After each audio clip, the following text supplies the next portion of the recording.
based on true events.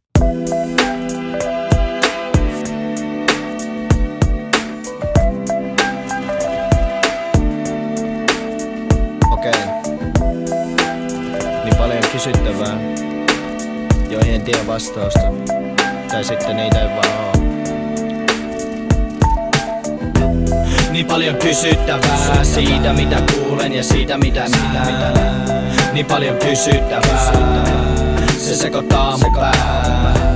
Niin paljon kysyttävää siitä mitä kuulen ja siitä mitä näen. Niin paljon kysyttävää, se sekoittaa mun pää. Mikä ei oo erikseen kielletty, onko se sallittu? Miksi mietin aina samaa? Mistä sitä sais rahaa? Miksi ihmiset toisiaan satuttaa ja miksi vasta jälkeenpäin kaduttaa? Onko olemassakaan parasta? Saako köyhä varastaa?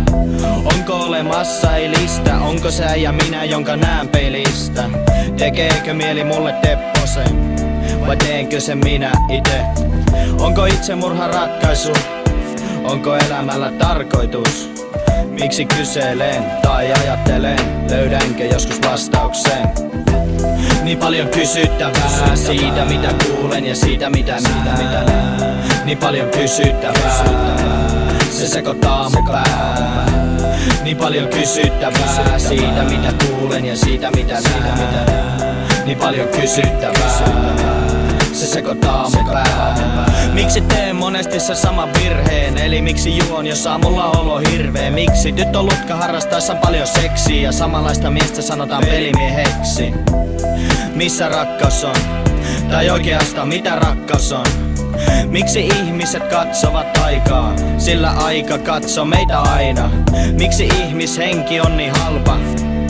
Onko huominen varma? Ihminen teki maahan rajat, mutta eikö maapallo ole yksi ja sama? Eli miksi ihmisiä tapetaan, kun me samalla maapallolla asutaan? Mikä saa minut sanomaan vittu? Miksi salkkarit on niin suosittu? Niin paljon kysyttävää siitä mitä kuulen ja siitä mitä näen. Niin paljon kysyttävää, se sekoittaa mun pää. Niin paljon kysyttävää siitä mitä kuulen ja siitä mitä näen.